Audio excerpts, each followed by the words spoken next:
10 foot तक आपको दिखता है तो आप अपनी गाड़ी को तेज़ नहीं चला सकते, क्योंकि आपको 10 फुट तक दिख रहा है। अचानक से कोई आगे से गाड़ी आ जाए। इंफ्रा में छोटा सा आपको समझाता हूँ। 2 दोस्त हैं और दोनों दोस्त एक ही स्कूल में पढ़ते हैं। जितना आसान तरीक़ों से समझोगे उतना आसान तरीक़ों से आगे बढ़ोगे।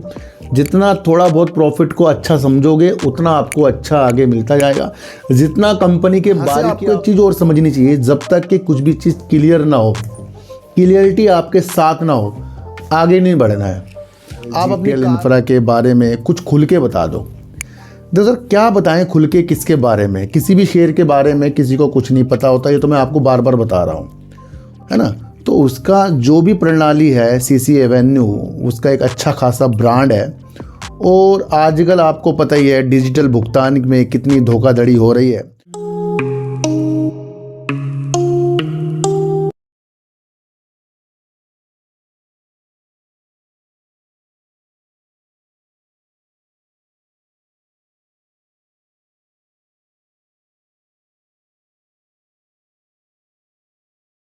नमस्कार, मैं स्वागत करता हूं आपका अपने ही चैनल पर जिसका नाम है सार्थक बाजार से। आज बात करेंगे सर आर पावर की, यानी कि अनिल अंबानी की कंपनी क्या आगे जाकर एक अच्छे कदम की तरह बढ़ रही है, यानी कि अच्छा कदम उसने रिन्यूएबल एनर्जी की तरफ रखने का जो मन बना लिया है, क्या उसके अंदर वो आगे फ्यूचर में कुछ चीज़ें तलाश कर रही है, उसके बारे में बातचीत करेंगे। और बात करेंगे सर मिष्टान फूड के बारे में, और बात करेंगे थोड़ी सी जीटीएल इंफ्रा के बारे में। इन सब की बात करने से पहले थोड़ा सा मैं आपको बता दूं, इन्फीबीम के जिसके भी पास शेयर होंगे उसके डीमैट अकाउंट में आज आपको इन्फीबीम की जो दूसरी कंपनी है ओडिग्मा, उसके शेयर आज आपको शो हो रहे होंगे।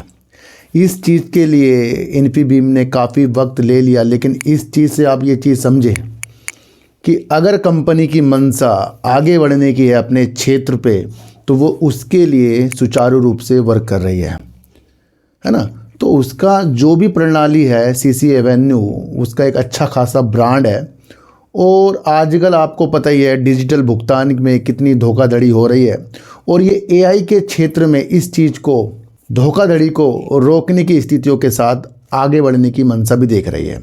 काफ़ी अच्छे काम जो है इन्फीबीम कर रही है, पर लोगों को चाहिए शेयर प्राइस, तो वो तो अलग बात हो जाती है। फ़िलहाल आपको समझना है कंपनी वर्क क्या करती है और किस लिए वर्क कर रही है और क्या उसकी उपलब्धि है, तो उन चीज़ों को भी आपको समझकर चलना पड़ेगा।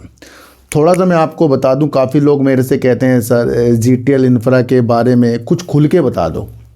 सर क्या बताएं खुल के, किसके बारे में? किसी भी शेयर के बारे में किसी को कुछ नहीं पता होता, ये तो मैं आपको बार बार बता रहा हूँ।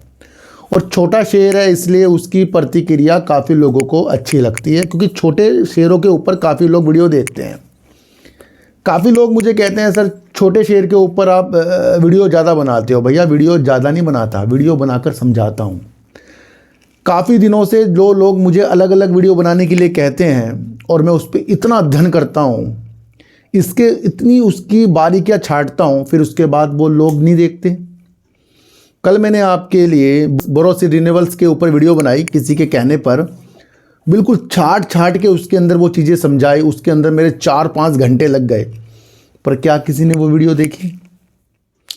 भैया मैं वीडियो सब पे बना सकता हूँ, मैं आपको फिर बता रहा हूँ। इसलिए कुछ माध्यम को समझो। इतने सारे शेयर हैं, सबके ऊपर वीडियो बनाऊँगा, कुछ लोग देखते हैं कुछ लोग नहीं देखते हैं, पर मेरे समझाने की वृद्धि जो है आपको और वृद्धि की तरह ले जाती है, इसलिए कुछ लोगों को समझना पसंद आता है। तो जीटीएल इंफ्रा में छोटा सा आपको समझाता हूँ। 2 दोस्त हैं और दोनों दोस्त एक ही स्कूल में पढ़ते हैं। एक अपने सुचारू रूप से होमवर्क कर रहा है, सुचारू रूप से स्कूल जा रहा है, और आने के बाद अपना हर एक काम वो कर रहा है जो उसको आगे बढ़ा सकता है। दूसरा स्कूल नहीं जा रहा है और वो चौक पे खड़ा है, दोस्तों से बात कर रहा है, रात को भी दोस्तों से बात करता है। और आपको अब ये समझना है कि दोनों में से किसके ज़्यादा चांस आगे बढ़ने के हैं। अब दोनों ही कंपनी संघर्ष कर रही है, मान लो दोनों ही लड़के पढ़ रहे हैं मान लो, पर एक का पढ़ना अलग है और दूसरे का पढ़ना अलग है। तो आगे किसके बढ़ने के चांस है? जो अपने काम के प्रति ईमानदार है, जो अपनी चीज़ों को अच्छा करता जा रहा है। बस वही जीटीएल इंफ्रा का चीज़ है। शुरुआती तौर में अच्छी खासी कंपनी थी, आगे अगर अपनी सेल्स को बढ़ाएगी, अपने कर्जे को कम करेगी और जिस क्षेत्र पर वो वर्क कर रही है उसमें वो महारत हासिल तब करेगी जब उसके अंदर वो अलग अलग चीज़ों के साथ वर्क करेगी। शेयर प्राइस 2-4 रुपये में अंदर घूमना, इतने सालों से घूमना, और हमारी प्रतिक्रिया है कि इस शेयर से हम काफ़ी पैसा कमाएं। तो चीज़ों को समझो, कुछ कंपनियां अच्छी होती हैं, बाद में वो ख़राब होती हैं, फिर वो अपनी स्थिति को सुधार कर लेती हैं। अब वो लड़का अगर मान लो बिगड़ गया तो क्या वो सुचारू रूप से अपने में बदलाव करके स्कूल जाएगा, फिर पढ़ाई करे, क्या वो कामयाब नहीं होगा? वो कामयाब होगा। तो वो कब दिखेंगी चीज़ें? जब वो चीज़ें वो करेगा, उसके रिजल्ट में दिखेंगी। इसी तरीके से जीटीएल इंफ्रा को समझो। अगर जीटीएल इंफ्रा इस वक्त प्रॉब्लम में है, कर्जों में है, इसमें उसमें है, तो कब हमें अच्छा दिखेगा? जब उसके बारे में बहुत अच्छी अच्छी न्यूज़ आएँ, उसके ऑर्डर के बारे में हमें पता लगे, अपने कर्जे को उतारने की नीतियाँ पता लगे और उसके फंडामेंटल के अंदर वो चीज़ें समझ में आए। बस यही शेयर बाज़ार है। इतना आसान है शेयर बाज़ार। अगर आप ये चीज़ समझ लें, जो भी कंपनी अपने में अच्छी खासी सेल्स करके, अच्छे खासे बदलाव करके आगे की रणनीतियों के लिए वर्क कर रही है और उसके पास ऑर्डर बुक काफ़ी अच्छी है, तो भले ही शेयर प्राइस नीचे हो, उससे फ़र्क नहीं पड़ता है उसकी मजबूती से। तो इसे कहते हैं फंडामेंटल। तो जब फंडामेंटल अपना आप ही जीटीएल इंफ्रा का सही होगा, वो अपना आप भागेगा। तो छोटी सी चीज़ से मैंने आपको बहुत कुछ समझा दिया। देखो सर, अब बात करेंगे मिष्ठान फूड के बारे में। और मिष्ठान फूड में जब सेबी के द्वारा जो भी इनके ऊपर चीज़ें की गई हैं, एक कारण बताओ नोटिस दिया गया है, उसके 3 दिन बाद जब मिष्ठान फूड ने ये कहा कि ये अस्थिर है, टिकने वाला चीज़ें नहीं हैं और वो इसके लिए कानूनी अनुसार काम करेगी और इसका वो बाद में जवाब देगी। जो भी चीज़ें वो करेगी वो कानून के अनुसार करेगी। कल भी मैंने आपको यही चीज़ समझाई थी कि अगर इसने अपर सर्किट लगाया तो बड़ी मुश्किल से लगाया, क्योंकि कुछ निवेशक इसको भाप रहे हैं। क्योंकि सेबी ईडी किसी भी चीज़ के ऊपर भैया एकदम तो कुछ नहीं करेगी। अगर कुछ किया भी होगा तो उसका जो भी स्पष्टीकरण है तो कंपनी देगी। बीसीजी के ऊपर भी सेबी ने किया, पर बीसीजी उस वक्त सब कुछ प्रॉब्लम में आया, काफ़ी उसके अंदर महीने लग गए, पर बीसीजी अब नियमों के साथ वर्क कर रहा है। इसी तरीके से अगर मिष्ठान फूड ने ये स्पष्टीकरण दिया है कि वो अस्थिर है, तो इतना कहने से भी कल तो काम हो गया, पर क्या आगे भी काम होगा? भैया सेबी को अपने कारण बताओ नोटिस का जवाब चाहिए और वो जवाब अब कानूनी तौर पर होगा। तो इसमें क्या होगा? इसमें चीज़ें आगे जाकर समझनी पड़ती है। अच्छा, यहाँ से आपको एक चीज़ और समझनी चाहिए, जब तक कि कुछ भी चीज़ क्लियर ना हो, क्लियरिटी आपके साथ ना हो, आगे नहीं बढ़ना है। आप अपनी कार में जा रहे हो, धुंध का समय है, 10 फुट तक आपको दिखता है, तो आप अपनी गाड़ी को तेज़ नहीं चला सकते क्योंकि आपको 10 फुट तक दिख रहा है। अचानक से कोई पीछे आगे से गाड़ी आ जाए तो आप क्या करो? जितना आपको दिख रहा है उसमें हल्के हल्के आप बढ़ते जाओगे जब तक कि आपको क्लियरिटी नहीं हो रही है, दिख तक रहा है। तो वही शेयर बाज़ार के अंदर भले ही शुरुआत में निगेटिव न्यूज़ आ जाए, बाद में वो बढ़िया हो जाती है, और पहले बढ़िया न्यूज़ आ जाए, बाद में वो निगेटिव हो जाती है। तो यही वो चीज़ है, जब तक के बाज़ार के अंदर क्लियरिटी ना निकल कर आए तब तक के हमें शांत बैठना पड़ता है। क्योंकि मैं फिर कह रहा हूँ, सेबी ने इतने सारे जो भी चीज़ें की हैं, बहुत सारी, वो बहुत बड़ा न्यूज़ थी, उसे हम समझें तो बहुत कुछ चीज़ें कही गई है उसके अंदर। तो इतना अस्थिर कहने से भी सेबी नहीं मानेगा, ये तो आप सबको पता है। तो क्लियरिटी निकल कर आए पहले ना भैया। कोई भी शेयर मेरे पास हो, उसमें अगर निगेटिव न्यूज़ है ना तो मैं उसे ज़्यादा समझूंगा, और अगर वो शेयर मेरे पास भी ना हो तब भी उसको मैं ज़्यादा समझूंगा। चीज़ों को समझो, क्योंकि हमें साफ दिल से वर्क करना है, हमें आगे बढ़ने के लिए वर्क करना है। अब टिप्स में जो भी वर्क करें या किसी के कहने पे जो भी खरीदे, वो मैटर उनके अपने हैं, पर्सनल है भैया, हमारे नहीं है। हमने न्यूज़ देखी और न्यूज़ सबके सामने आई है और न्यूज़ को हम समझ रहे हैं। तो मिष्ठान फूड के अंदर से दोबारा से कुछ और अलग से नीतियाँ मिष्ठान फूड बताए और दूसरे से भी संतुष्ट होए, उस पर चीज़ें आपको समझनी है। तो क्या हुआ? क्लियरिटी निकल कर आपके सामने आनी चाहिए। भैया ये शेयर बाज़ार है, जितना आसान तरीक़ों से समझोगे उतना आसान तरीक़ों से आगे बढ़ोगे।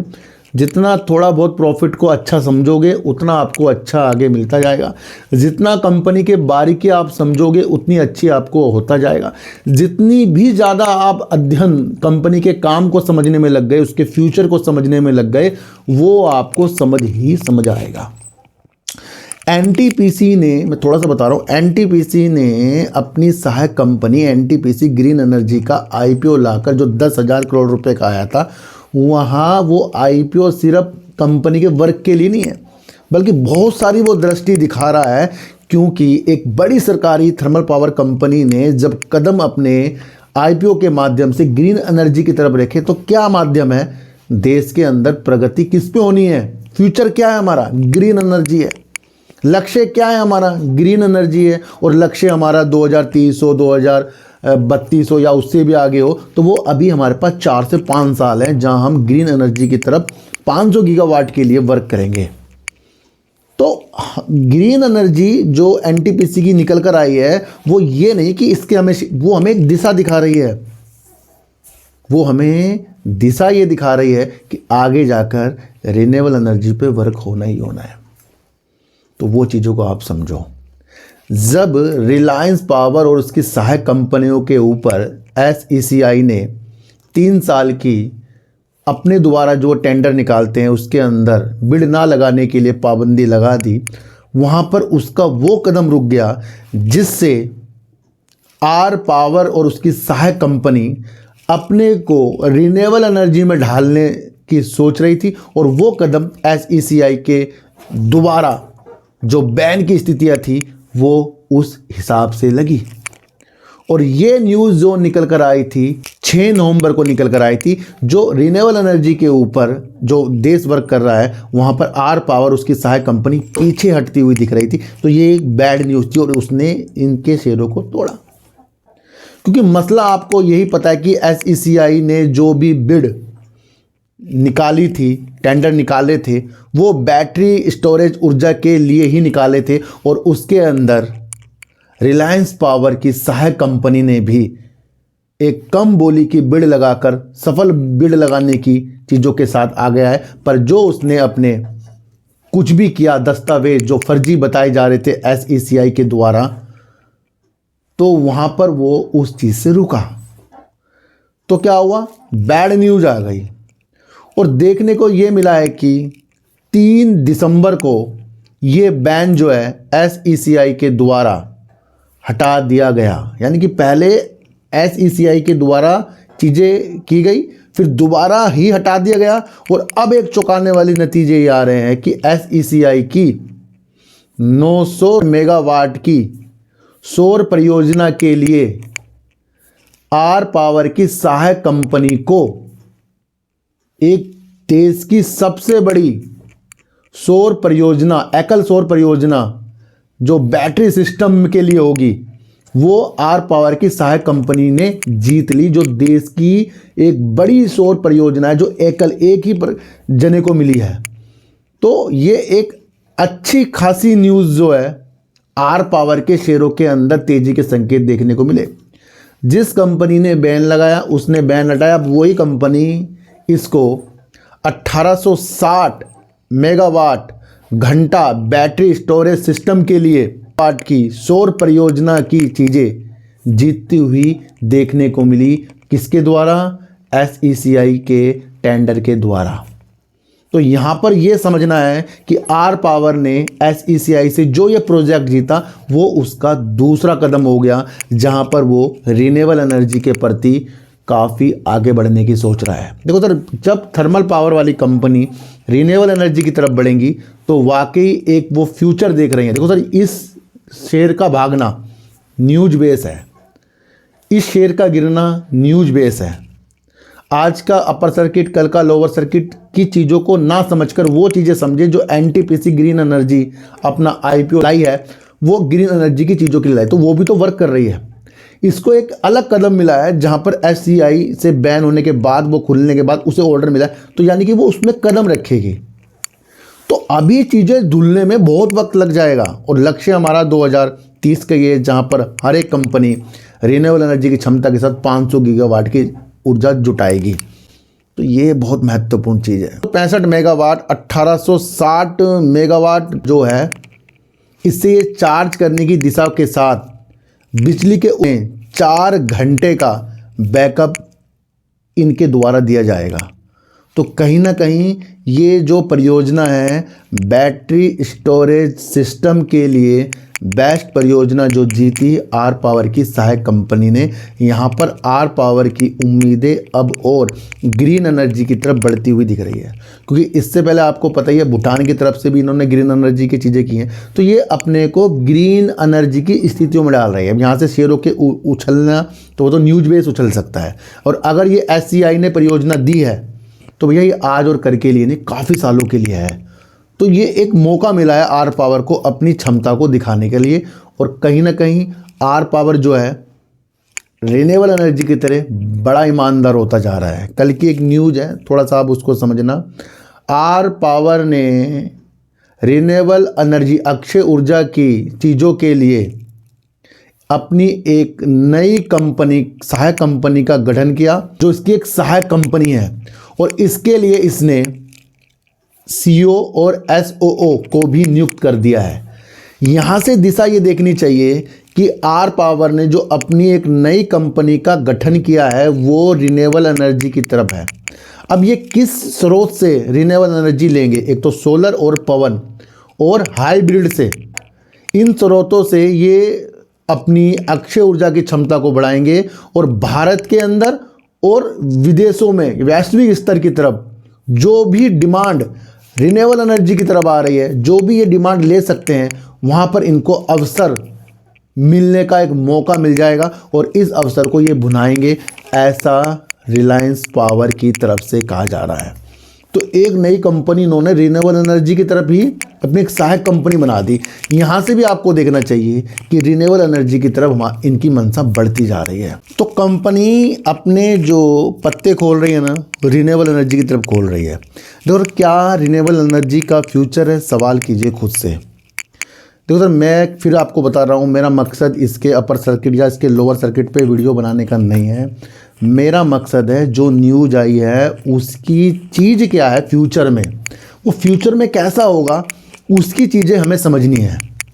कल को ही अगर इस कंपनी ने लोअर सर्किट मार दिया तो आज की वीडियो जो आप समझ रहे हो आपके काम आने वाली है, क्योंकि कल अगर इसका लोअर सर्किट देखकर कुछ लोग गुमराह हो गए, भैया कल तो भागा था आज गिर गया, तो कुछ लोग तो समझें कि जो भी SECI या फिर इन्होंने अपनी कंपनी का गठन की चीज़ें हमें बताई है वो रिन्यूएबल एनर्जी की तरफ, वो तो वही फ्यूचर हो गया ना।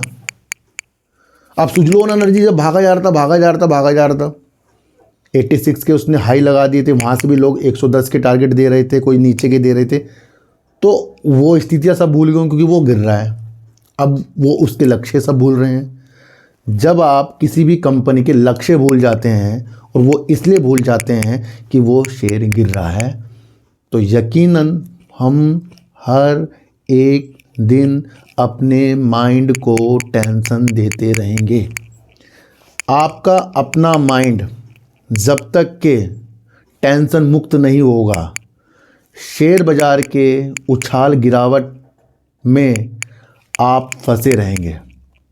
हम कभी भी उस मुकाम को हासिल नहीं कर पाएंगे कि अगर हमारी रोज़ की लोगों की शेयरों के प्रति जो ईमानदारी थी वो उसके प्राइस को ऊपर नीचे देखकर निकालना या बुक करने की स्थितियों के साथ रहती है, तो हम क्या कामयाब हो पाएंगे? क्या हम यहाँ से 1000-2000 लेके ही खुशी के चीज़ों के साथ जाएंगे? शुरुआत में लेने हैं। शुरुआत में आप अपनी स्थितियों के साथ अपने प्रॉफिट की स्थितियाँ इसलिए भी लें कि आपको पता तो लगे कि भैया यहाँ से प्रॉफिट भी आता है, आपको यहाँ से पता तो लगे कि यहाँ पर लॉस भी बुक किया जाता है। वो सारी चीज़ें कब आप समझोगे? जब आप 3 से 4-5 साल बाज़ार के अंदर दोगे। तो हम भी तो भैया अभी 3-4 साल के अंदर ही आ रहे हैं ना, अभी तो 5 साल तो हो ही नहीं, 3-4 साल ही आ रहे हैं, चौथा साल लग रहा है, शायद 2020 के एंड में आए थे। तो हम भी तो अभी 3-4 साल के अंदर है ना, तो हमने कौन सा बहुत भंडार यहाँ से इकट्ठा कर लिया है। ऐसा नहीं होएगा कि कोई भी चीज़ों को हम सिर्फ बहुत जल्दी अमीर बनने की सोचें।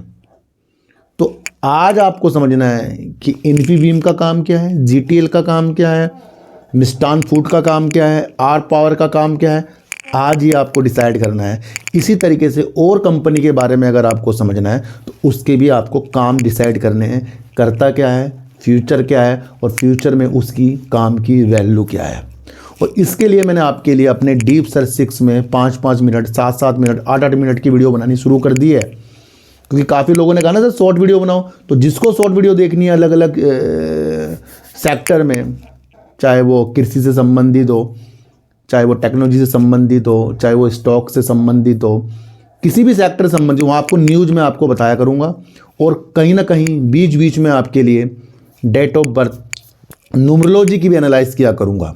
और जिनको भी अपनी डेट ऑफ बर्थ दिखानी है कृपया वो मुझे दूसरे चैनल में आकर कमेंट कर सकता है, तो उनसे मैं स्टार्ट कर रहा हूँ अपनी वो क्षमता आपको दिखाने के लिए जहाँ हम नंबरों के द्वारा काफ़ी आगे बढ़ सकते हैं। तो 1-2 दिन तो मैं बिजी था, मैं आपको बता दूं। कल मेरी तबीयत भी ख़राब थी, आज भी मेरी थोड़ी सी तबीयत ख़राब है, तो शायद मैं आज या कल से फिर से कुछ चीज़ों को अच्छा करने की स्थितियों के साथ देखूंगा। तो ये आज मैंने आपको समझाया। दूसरा, अगर हम इसका मार्केट कैप देखें, आर पावर 18,575 करोड़ का मार्केट कैप है। 54 रुपये करीब का कंपनी का हाई है और 19 रुपये 40 पैसे कंपनी का लो है। तो अभी भी अपने लो से काफ़ी ऊपर है और हाई से थोड़ा बहुत नीचे है। जो इस वक्त कंपनी का शेयर चल रहा है 46 रुपये 20 पैसे करीब का कंपनी का शेयर चल रहा है। और वो इस न्यूज़ से ही आज आपको उजाले आते हुए देखने को मिले। तो न्यूज़ तो काफ़ी दूर तक की स्थितियाँ दिखा रही हैं, आज और कल की स्थितियाँ नहीं दिखा रही है। रिजर्व की अगर हम बात करें कंपनी का सितंबर 2024 का, तो करीब 10,376 करोड़ का रिजर्व है। उधार कंपनी में करीब 14,903 करोड़ का है। कैश फ्लो भी कंपनी का सही है। सितंबर 2024 की अगर हम सेल्स देखें तो साल दर साल सेल्स तो कम हुई है, पर प्रॉफिट 2800 करोड़ रुपए करीब आया है। तो सितंबर 2024 में कंपनी ने 1,760 करोड़ की सेल्स की है। भैया ये कंपनी सेल्स के मामले में जानदार है, क्योंकि 1,700 करोड़ सेल होना काफ़ी बड़ा वॉल्यूम होता है। और कंपनी का जो प्रॉफिट आया निकल 2878 करोड़ का आया है, वो तब आया जब इनकी अदर इनकम 3,433 करोड़ की थी। तो वरना अभी तक तो कंपनी लॉस ही कर रही है, पर सेल्स कंपनी की 1,760 करोड़ हुई है, पर पिछले साल से कमी हुई है। और अब ये अपने को रिन्यूएबल एनर्जी की तरफ डाल रही है, वो एक इसके अनोखे कदम है जिसकी हमें तारीफ तो करनी ही पड़ेगी। दूसरा, अगर इसके हम प्रमोटर देखें तो थोड़े से उन्होंने अपनी होल्डिंग को बढ़ाया, 23.27% है। एफआईज ने भी अपनी होल्डिंग को बढ़ाया जो करीब 13.12% है।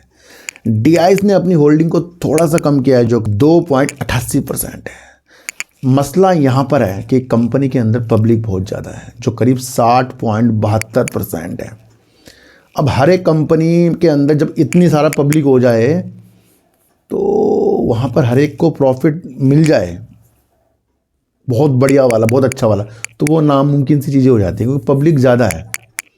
तो ये भी आपको समझकर चलना पड़ेगा। अच्छा, मैं आपको फिर बताऊं, जितने के ऊपर मैं वीडियो बना रहा हूँ सिर्फ न्यूज बेस है, एनालाइज है, साइकोलॉजी है। प्राइस नहीं है यहाँ खरीदना, प्राइस नहीं है वहाँ बेचना, ऐसा कुछ भी नहीं है। कोई भी टिप्स नहीं है, कोई भी चीज़ें नहीं है। आज अगर आर पावर ने 2 चीज़ें अच्छी की हैं तो वो काम है, उस काम की वैल्यू आगे क्या है। जीटीएल इंफ्रा में हम क्या करें, पहले उसकी वैल्यू हम समझेंगे। इन्फीबीम की वैल्यू क्या है, उसने वो करके दिखा दिया, दूसरी कंपनी का अपना शेयर जो आज लिस्ट हुआ है आपको पता ही है। और आगे की मंशा उसकी एआई और धोखाधड़ी जिस तरीके से लेन देन में हो जाता है, डिजिटल में भुगतान में, तो वो भी उसके लिए वर्क करती है। तो अच्छी खासी कंपनी इन्फीबीम है, पर अच्छी खासी होने से ये नतीजे नहीं कि हम इसको 100-200 में देखें। काम अच्छा है, ये आपको समझना है। मिष्टान फूड बयान से कल की तेज़ी, पर उस बयान के अंदर अभी वो कानूनी तौर पर और कुछ भी चीज़ें उसका जवाब देने में लगाएगा, तो उसका हमें वेट करना चाहिए। इसलिए चीज़ों को समझे, क्लियरिटी चीज़ों के साथ अगर हम आगे बढ़ेंगे तो सब कुछ अच्छा ही होगा। तो किसी को भी खरीदने बेचने की सलाह बिल्कुल भी नहीं है, मैं आपको फिर बता रहा हूँ। तो सर, चींटी को आटा दीजिए, गाय को रोटी दीजिए और अपने बच्चों को ज़्यादा से ज़्यादा प्यार कीजिए, क्योंकि बच्चे ही आपकी मासूमियत से किस्मत पलटेंगे। तो फिर मिलेंगे आपसे नई वीडियो के साथ, जब तक के लिए नमस्कार।